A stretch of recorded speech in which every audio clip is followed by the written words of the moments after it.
Ladies and gentlemen, how nice you have found your way to my channel. Here I'm talking about the latest and still to be released games and technologies. Consider leaving a like and even subscribe if you don't want to miss any videos like this anymore. Let's go.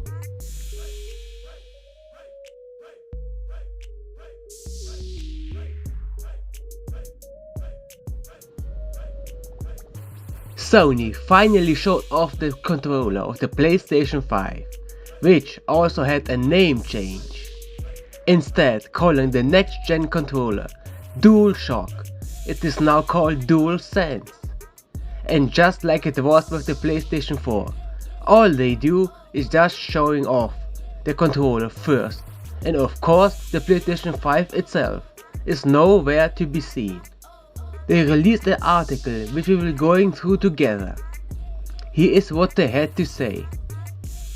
We've reached an exciting milestone with the PlayStation 5, as we are starting to ship our new controller and its final design to developers, who are implementing its unique features into their games. But first, we wanted everyone in the PlayStation community to get a first look at the DualSense wireless controller, and hear our vision for how the new controller will captivate more of your senses as you interact with the virtual worlds in PlayStation 5 games. The features of DualSense along with the PlayStation 5's Tempest 3D audio tech will deliver a new feeling of immersion to players. When PlayStation 4 launched in 2013, the DualShock 4 wireless controller garnered a lot of positive feedback from gamers and developers for being the best PlayStation controller yet, and for introducing forward-looking features like the share button. This brought us to the next question: how do we build upon that success? After thoughtful consideration, we decided to keep much of what gamers love about the DualShock 4 intact, while also adding new functionality and refining the design. Based on our discussions with the developers, we concluded that the sense of touch within gameplay, much like audio, hasn't been a big focus for many games. We had a great opportunity with PlayStation 5 to innovate by offering game creators the ability to explore how they can heighten that feeling of immersion through our new controller. This is why we adopted haptic feedback, which adds a variety of powerful sensations you'll feel when you play, such as the slow goodness of driving a car through mud. We also incorporated adaptive triggers into the L2 and R2 buttons of DualSense, so you can truly feel the tension of your actions, like when drawing a bow to shoot an arrow. This provided us with an exciting challenge to design a new controller that builds off the current generation, while we take into account the new features we were adding. For example, with adaptive triggers, we had to consider how the components would fit into the hardware, without giving a bulky feeling.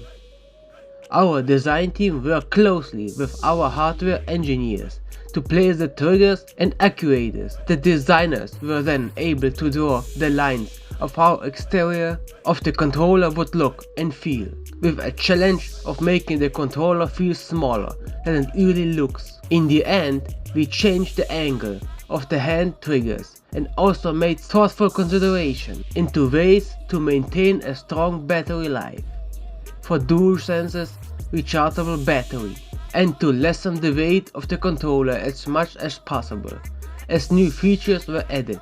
For the buttons, you'll notice there is no longer a share button, as we had with the DualShock 4. Don't worry, it's not going away. In fact, we've built upon the success of our industry first share button to bring you a new Create button feature. With Create, we are once again pioneering new ways for players to create epic gameplay content to share with the world or just to enjoy for themselves. We'll have more details on this feature as we get closer to launch.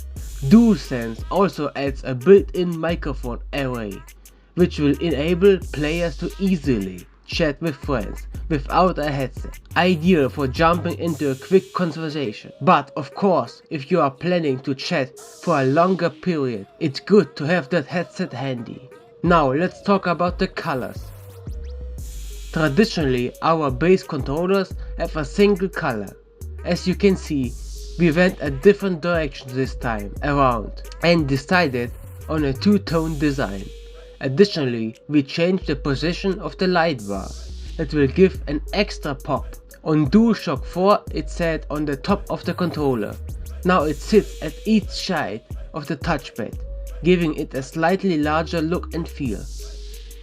In all, we went through several concepts and hundreds of mock-ups over the last few years before we settled on this final design. DualSense has been tested by a wide range of gamers with a variety of hand sizes, in order for us to achieve the comfort level we wanted, with great ergonomics. Our goal with DualSense is to give gamers the feeling of being transported into the game world as soon as they open the box. We want gamers to feel like the controller is an extension of themselves when they're playing, so much so they forget that it's even in their hands. We are thrilled about sharing the final look of the DualSense controller with our fans, and we can't wait for everyone to get their hands on it. I'd like to close with a message from SIE President and CEO Jim Ryan to the community. He says, DualSense marks a radical departure from our previous controller offerings and captures just how strongly we feel about making a generation leap with PlayStation 5. The new controller, along with the many innovative features in PlayStation 5, will be transformative for games, continuing our mission at PlayStation to push the boundaries of play, now and in the future. To the PlayStation community, I truly want to thank you for sharing this exciting journey with us as we head towards PlayStation 5's launch in holiday 2020. We look forward to sharing more information about PlayStation 5, including the console design, in the coming months. That's about it what the article had to say. Many people seem to dislike the new controller design, and some don't even like the two-color scheme, but I gotta say I like it. It's at least something different than the usual standard design we all know. And with that design, it's easy for Sony to release a variety of color designs for the controller. It stays interesting, and now with the controller out of the way, it shouldn't take that long till the PlayStation 5 itself gets revealed. Sound off in the comments below if you are one of those people who dislike the controller, or if you also like the new design. And as always, thanks for watching, guys.